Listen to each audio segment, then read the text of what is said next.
Hello, everyone. Um,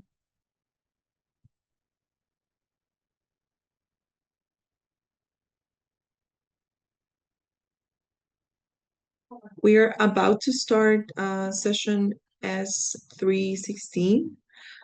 So thanks for joining this fourth annual conference of International Day of Women in Statistics and Data Science with this year's theme, Thriving in Your Environment. We are recording the event and the videos will be available at the CWS YouTube channel. So we kindly ask you to post your questions to the speakers in the Q&A chat. We will leave all the questions for the end of the session. So without further ado, I am delighted to host this session titled Statistical Learning and Local Impact Applications in Costa Rica. We have all of our speakers are either current or past students at the University of Costa Rica. So let me introduce the first speaker, which is Tatiana Quirós. She has a master's in mathematics from the University of Costa Rica, and she currently works as a senior math model developer at Banco Nacional de Costa Rica.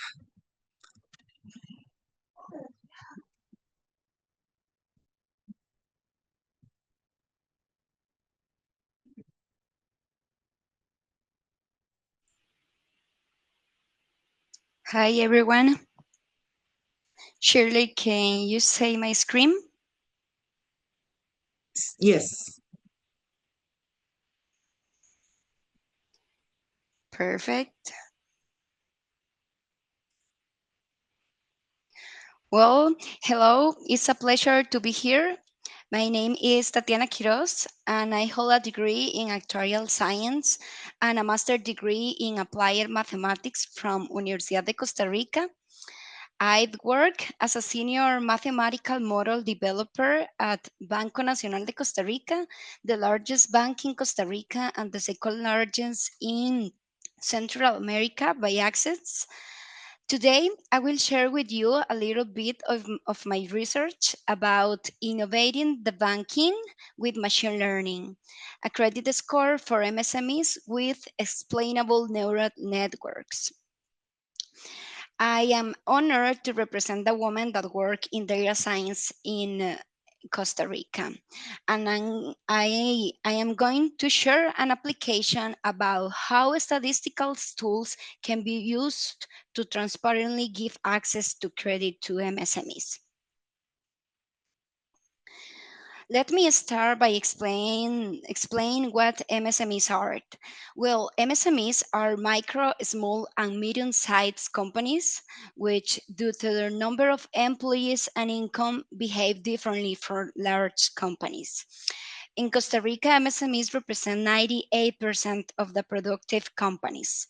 And interesting fact is that 62% of the micro companies are led by women. Therefore, there is a need to create a specialized model to determine the payment behavior. Seeing in the country, the survival of these companies is very low in the first 2 years on the market. Now, I would like to discuss about the biggest challenge in this area. Machine learning techniques have significantly transformed the banking sector.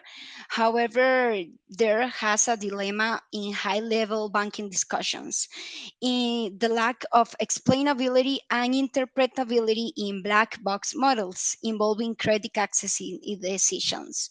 So, for this reason, I created a mathematical model for credit risk mitigations based on a credit origination score as MSMEs at the commercial bank in Costa Rica, and also to solve the challenge of interpretability. This is the biggest challenge. Explain to a stakeholder in a simple, concise, and clear manner the results of the mathematical model.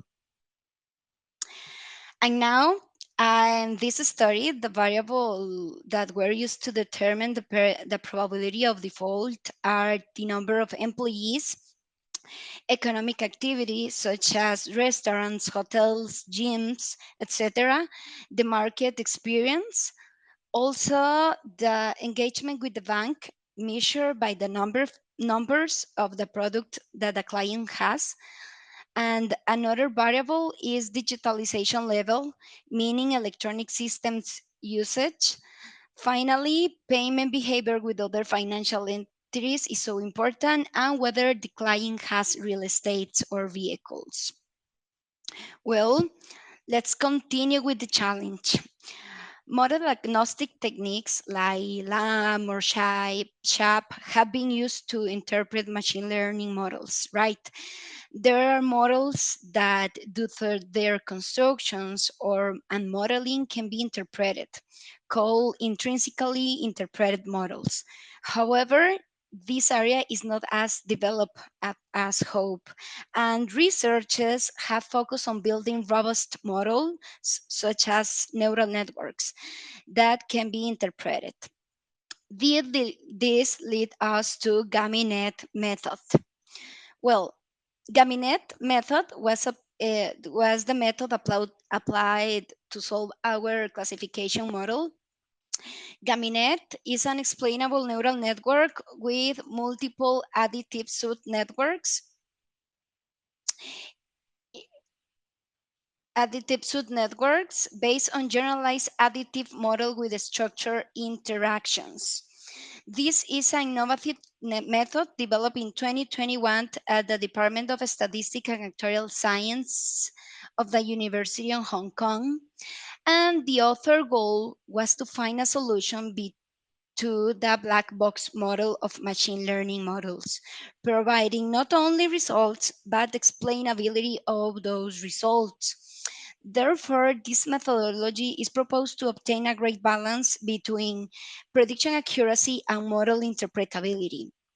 Also, we can get a local and global interpretation of the model as well as variables importance.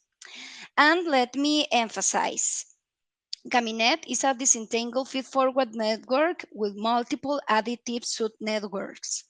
Each subnetwork consists of multiple hidden layers and is designed for capturing one main effect and one pairwise interactions. The mathematical structure of Gaminet considers G as a predictor of the variable Y, and X is the set of predicted variables. In the formula, can you see? Mu is the intercept. The first summations represent the main effects, meaning the effect of each single variable, and the second summation represents the effect between two variables. Finally, H and F are the output neurons. Moving on, the graph shows the architecture of the network and its training algorithm.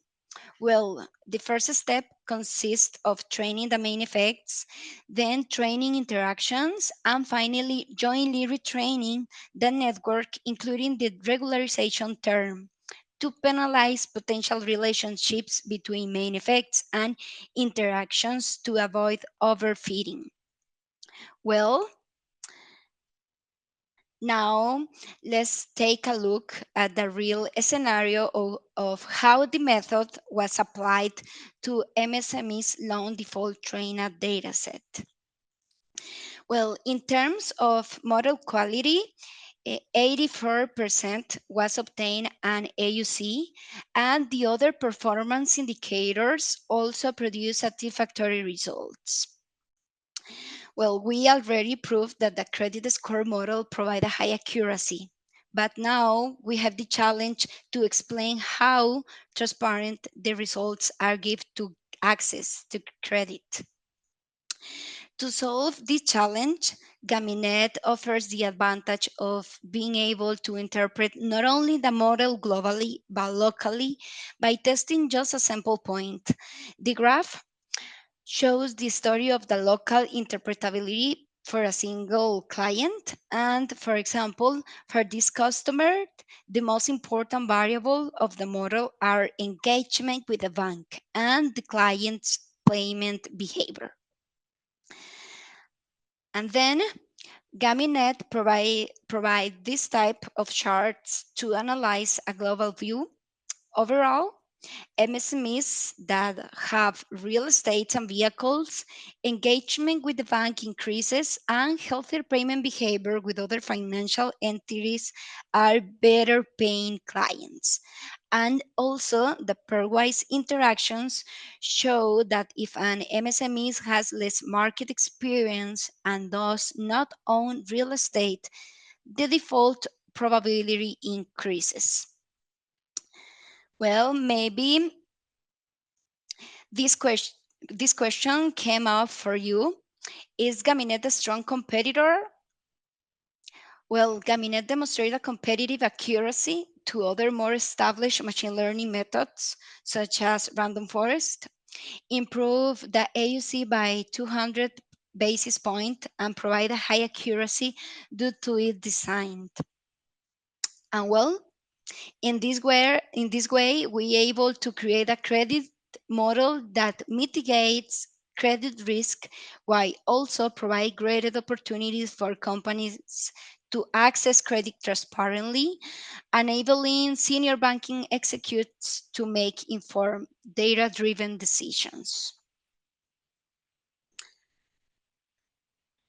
To conclude this presentation, this research led to several key conclusions. Machine learnings continue to transform the banking and financial services industry, enable data-driven innovation and smarter decision-making strategies. By implementing a specialized credit score model for MSMEs, we can expand access to credit for reliable payers, contributing to the economic development of Costa Rica. Also, Gaminet methodology addresses one of the most critical challenges in financial modeling, the lack of explainability and interpretability in traditional black box models like neural networks, and the results indicate that Gaminet proves to be a strong competitor in this context. In the end, this work demonstrates that responsible innovation in data science can empower financial institutions to make fairer, more inclusive, and explainable decisions, especially for sectors like MSMEs that are vital to our economy and often led by women. Well, thank you for your time and interest. I truly believe that when we combine analytics with purpose, we can create real impact. You can find me through LinkedIn and send me an email to share more with you. Thank you so much for your attention.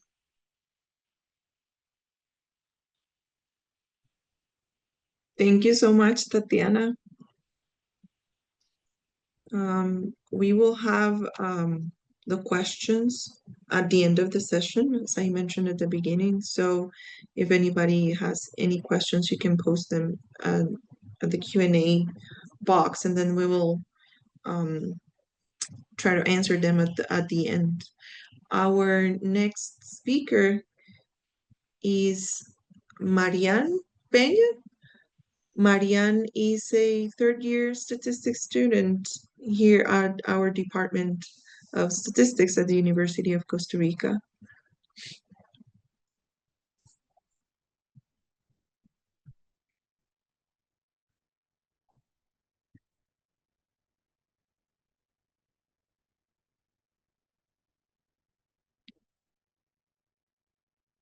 Hello, good afternoon, everyone. Can you see the screen? Yes. Yes. Well, thank you very much. I'm very pleased to be here. Thank you for the opportunity to present our research. And today I will speak to you about a machine learning model for the prediction of soil biodiversity using different features. And this soil biodiversity is measured by different metrics. First of all, I would like to highlight that it's a very interdisciplinary team.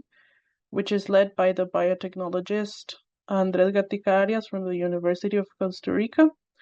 And the mathematical model aspect is led by Michael Solis Chacon from the Center for Applied and Pure Mathematics Research. And there are other very important team members, which are from a wide range of disciplines that their names are here. And they're not just Costa Rican, but it's a global team. First of all, I would like to present the experimental design that I was not involved in the process, but I would like to explain it a little bit. And first of all, we have 3 blocks, and we have different agricultural practices that serve as treatments. We have high conventional agricultural practices, then medium conventional, medium organic, and low organic practices.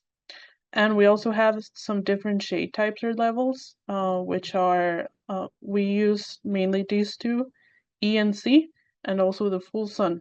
And for the experiment, we only considered blocks 1 and 3. So we have 6 treatments with 2 blocks. The treatments are going to be presented later with the diagram. And we have 4 samples per block and a sampling area of 9 by 24 plants. The sampling consisted in entering the middle position of the 9 plants and picking the first plant after 12 plants. And then we have 2 sampling dates, which are November 2023 and August 2024. But for this analysis, we're only going to consider one of the sampling dates, which is the first one. These are the treatments. We have for some shade types, we have aporo tree, which is a tree species, and we have high conventional, medium conventional, and medium organic. We also have kasha shade type with medium conventional, and then in the full sun, there's high conventional and medium conventional.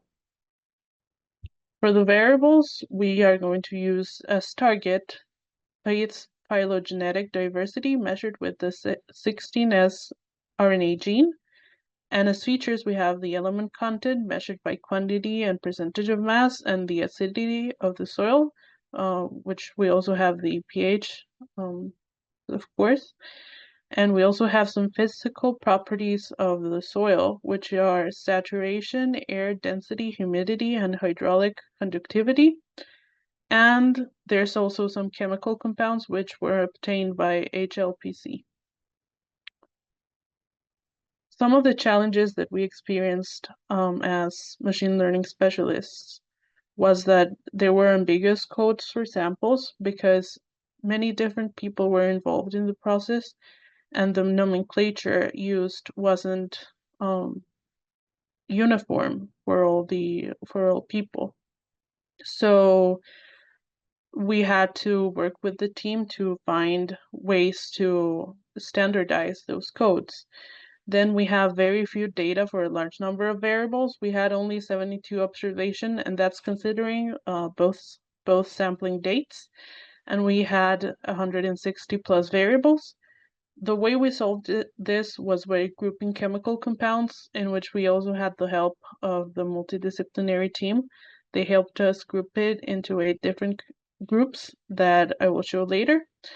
Then we also had 2 values per sample for physical properties. We had 2 rows. That's how the database looks. So with this was solved by using symbolic data for interval data using the RSDA-R package. And then because we had such a large number of variables, we decided to pair this symbolic data analysis with lasso regression using the sensor method that I will explain later. First of all, the grouping of chemical compounds, the features were summarized in 8 chemical compound groups, which I won't name here, but they're shown on the screen. And we paired that with symbolic data intervals by picking the minimum and maximum values as the bounds of the intervals. And then As I said before, this highlights the importance of having a multidisciplinary team because we need them to make data make sense. We cannot analyze those numbers in isolation, and it also helped us solve the problem. And then the final data set resulted in 29 observations and 74 variables, which is still a lot, but that's when lasso regression comes into the scene. Well, first of all, we used some UMAP to create clusters. As you can see, the medium organic cluster is very different from the high conventional and medium conventional agricultural practices, as well as the shade type 1, which is the poro tree.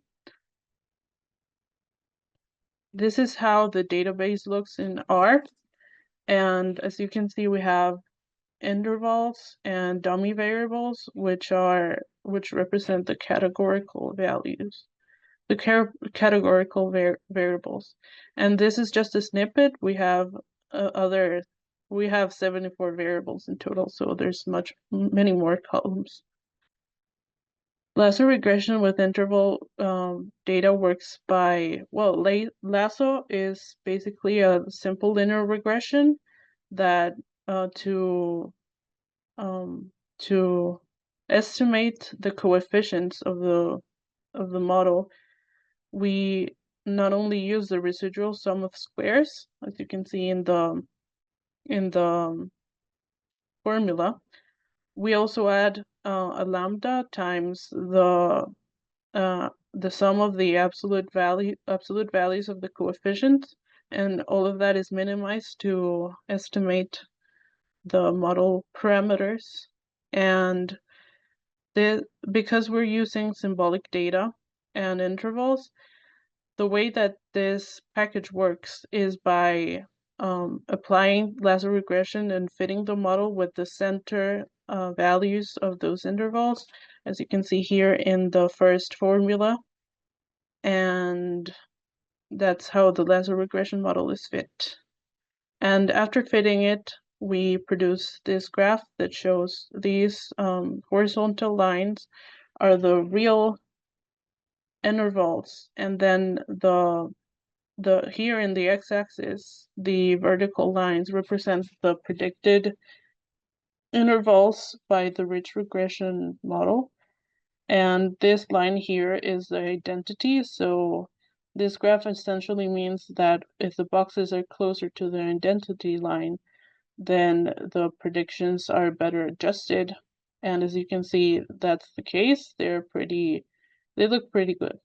So this is translated in the metrics, which we have an R squared of 61%, which means that the fit is reasonable. And then we have the root mean square error is measured for both the lower and upper bounds. For the lower bounds, it's 21.34, and for the upper bounds, it's 21.91. Then this is the lasso regression graph that shows us the mean squared error for different number of variables. As you can see, the mean squared error is minimum for this lambda, which also corresponds to around 9 variables. Then by calculating the standardized coefficients with the same center values, we obtain this variable importance graph. And the highlights of this graph is that the high conventional treatment has a negative influence, and one of the biggest influences on soil biodiversity. And there's also a positive influence by the shade type, the Quirós shade type. And even though it's not the biggest influence, it's still a positive influence. And to conclude, we know that managing microbiological data is very challenging because there's many variables, as was evidenced before with all the chemical compounds and all the different physical and chemical properties of the soil. But because of that, interdisciplinary collaboration is necessary for data to make sense, because that's how we were able to group the chemical compounds in 8 different groups, instead of having which shrunk the number of variables to from more than 160 to 74 variables only. So that was a very good aspect, to not just analyze data in isolation. And in terms of the results of the fitted model, we found that chemical features such as soil acidity and potassium content affect soil biodiversity, as can be seen here with potassium and pH, and also magnesium. But one of the most important findings and conclusions was that agricultural practices actually influence soil biodiversity, with high conventional agriculture tending to be detrimental, and tree shades tend to be more favorable for soil biodiversity. And soil biodiversity is what we use to measure coffee quality. So these are very important conclusions. For the next steps in this research, we have that we need to complete the database with the second sampling of August 2024, and we need to feed the model with those observations to get better results and more stable values. And then we also would like to see to measure soil biodiversity using different variables, such as the Shannon Diversity Index and species richness, and also with the different RNA genes. We also would like, we tried this before, but we went down another route, and we will like to try it again. We would like to run other black box models using the Python H2O library, which essentially fits a lot of different black box models and chooses the best ones using different metrics. And finally, we need to write the paper when we finish doing all of these tasks. So here's my contact information. Here's the QR code for my LinkedIn, my email, and thank you very much for listening to me and for tuning into my presentation. Thank you, Marianne. We will continue with the presentations. As we mentioned at the beginning, we're going to have questions at the very end, so please post those in the Q&A box. Our third and last presentation will be done by 2 speakers. So we will have Kendi Valverde and Elisa Ramirez. They are both senior students, also same as Marian, at our Department of Statistics at the University of Costa Rica. So you can go ahead and start.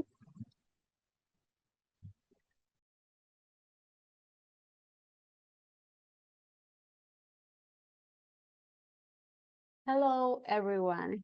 We are very happy to be here with you today.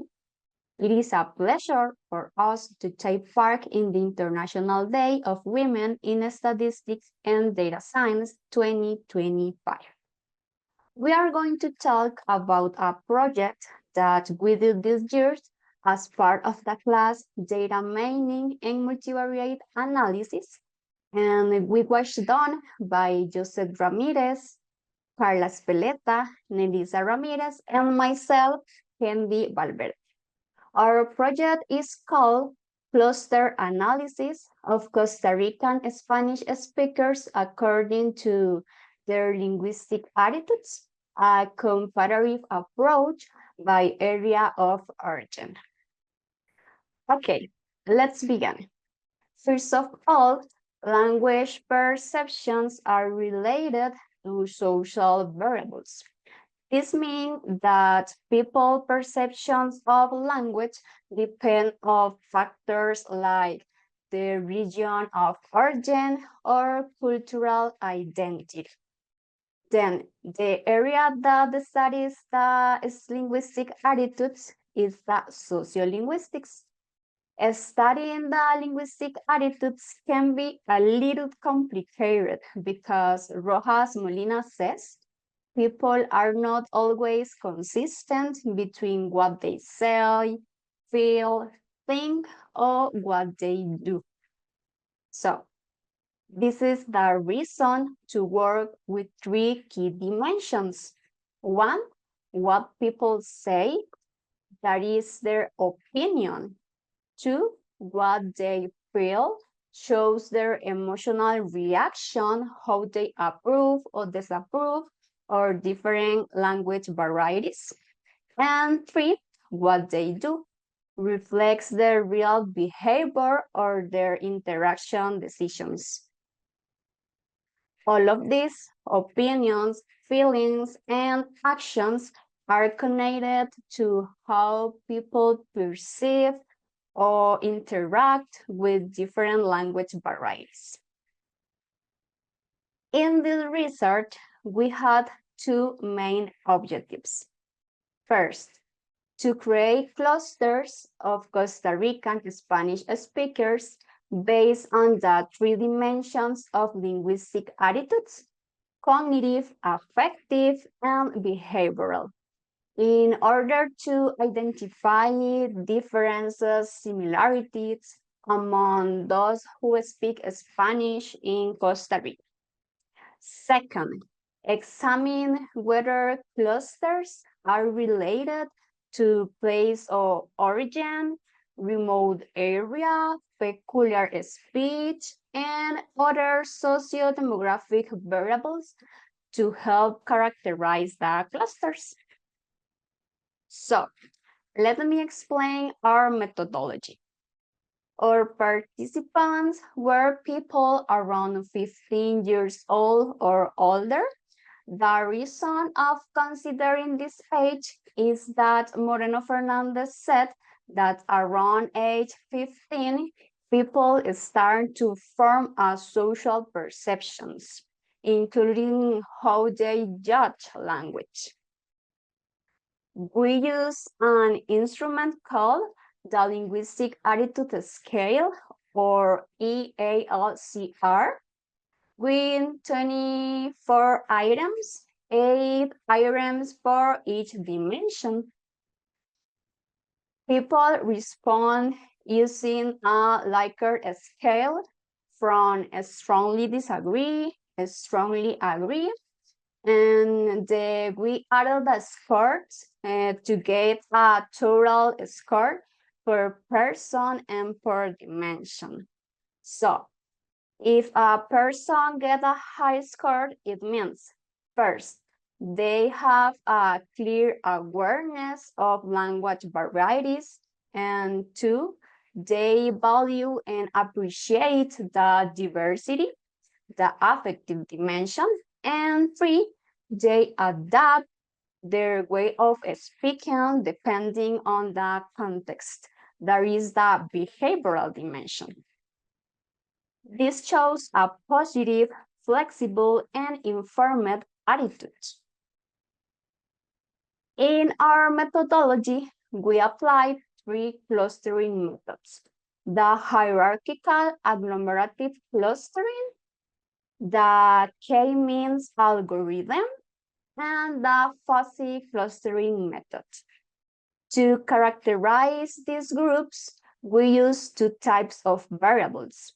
First, socio-demographic variables like age, gender, education level, region of origin, and the second, linguistic variables, such as peculiar or distinctive speech linked to linguistic area and remote zone, which refers to the perceptions of each person. Now I'm going to explain the results. We surveyed 120 Costa Ricans. Of this, 83 were for the Central Valley and 37 for the other regions. 60 participants reported living far from the metropolitan area, and 58 indicated that others noticed their way of speaking speaking is different. And we began with the outliers analysis and identifying 9 cases, which we removed. After these steps, the final data set includes 111 participants. And we checked that there was no higher correlations between the dimensions because this could affect the clusters. Then we tested difference distance between individuals and groups for the hierarchical clusterings, and the best clustering was using Euclidean distance and worst methods, which created to clearly define groups in the dendrogram. In the box plot, we found more difference in the behavioral dimension compared to the cognitive and affective dimensions. The analysis showed that group 2 had higher scores in all dimensions, which indicates a positive attitude towards linguistic diversity, while group 1 had a lower score showing negative attitudes. Looking at the hierarchical clustering characterization, in terms of place to origin, most participants in group 1 are from the Central Valley. For the variables residents, the majority of group 1 reported that they don't live in a distant area from the Central Valley. And for the speech perception, most participants in group 1 indicated that others have not described their way of speaking as usual.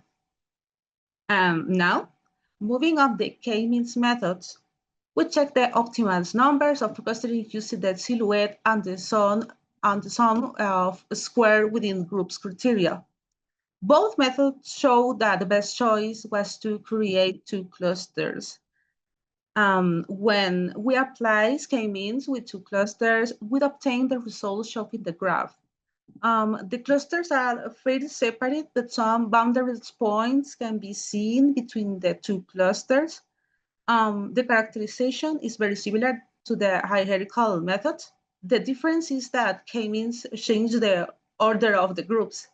The groups 1 from the previous methods become 2 groups, group 2, sorry, in these methods. However, the interpretations are the same. In this case, people who identify with the Central Valley are in the group 2.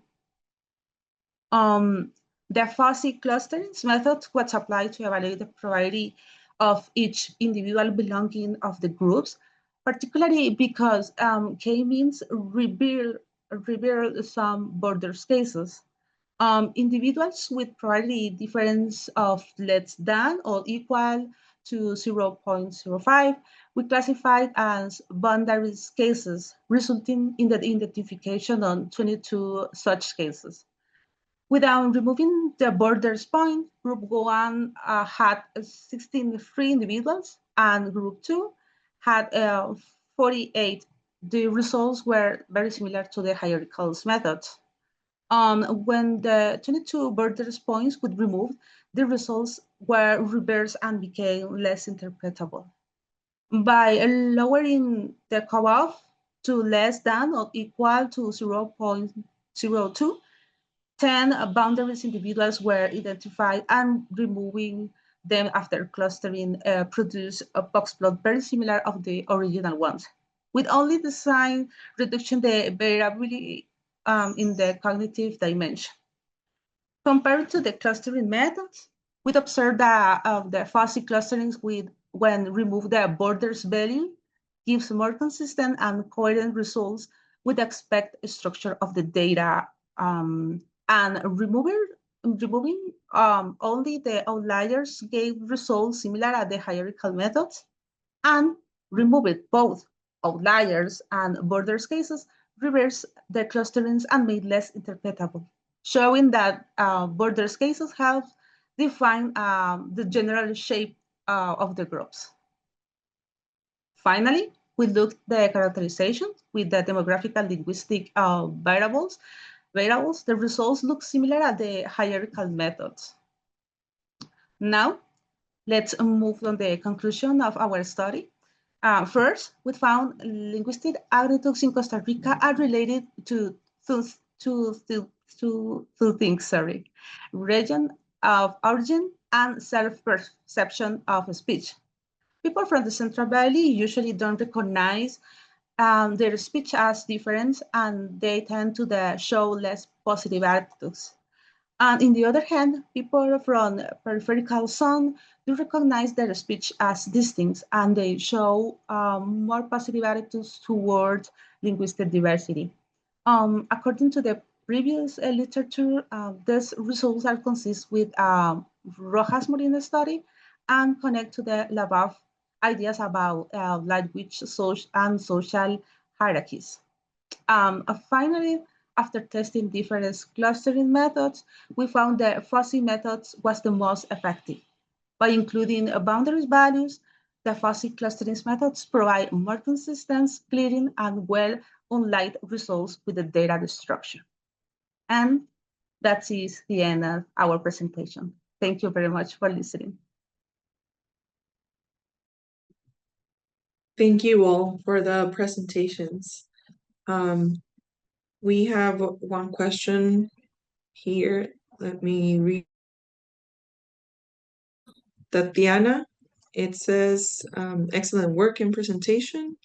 Sorry if you mentioned it and I didn't hear you. Is it already being implemented at the bank? I ask because it is sometimes difficult to move from proposal to implementation.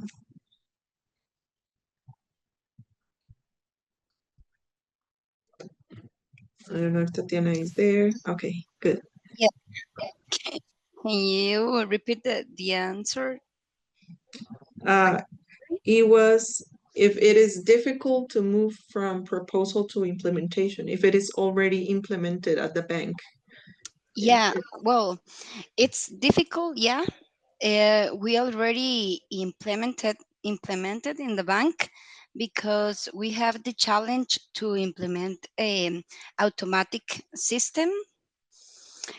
The automatic system version of the model is almost ready, and when we finish the implementations, users will just need to enter the client's only ID to know if the client can be accepted or no. But yes, we hope to use this model at the bank. Sure.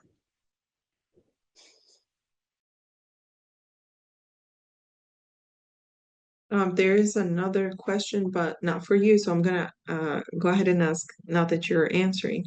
So is there like any other sort of problem or context at the bank where GamiNet can be used besides the one that you're using it on right now? Yeah, in this moment, no, but we have been studied about other models that can we interpret it or use other agnostic models like Lime or SHAP to understand the results. Because, well, for example, you can only use regressions because it's very interpreted, but well, we want to improve the models and use more machine learning robust models, right? And yeah, for this moment we can only use GamiNet for the score to MSMEs. Okay, thank you for your answer. I have a question for maybe we can go in the same order as how you presented. Similar to the question that I asked Tatiana, is this method maybe possible to be able to apply it to other like contexts or problems, Marianne, besides the one that you worked on, or other like I don't know ecosystems or something different? By this model, do you mean that's a regression model? Yeah, I mean the method that you applied, yes. Okay. If it can be applied to other like crops or Well, it can be applied, for example, it would be very useful for genetic data, genomic data, because there are many, many different variables because there's a lot of genes. So this would probably be very good for that kind of data. That's also related to the aspect of the coffee quality. Actually, we do have the plant genetic information, but we haven't used it yet. But through those techniques, we could probably also fit the model. Okay, and I have another question for you. Thinking of that experience that you've had with this interdisciplinary group, how do you think that has changed the way that you now look at statistics problems, or the way that you try to solve those statistical problems with that experience that you now have? Well, first of all, it was very useful to learn how to communicate with people who don't have the technical training that we have. So sometimes it was difficult because we were asked to do things, but we had to translate it to statistical terms. So that was a very useful and experience. It was very nice. So that's one of the ways that I've looked at statistics differently, because it's more applied and it's more available for a wider audience. That's what I like about statistics, that they can be applied and you can collaborate with many different people. Yes.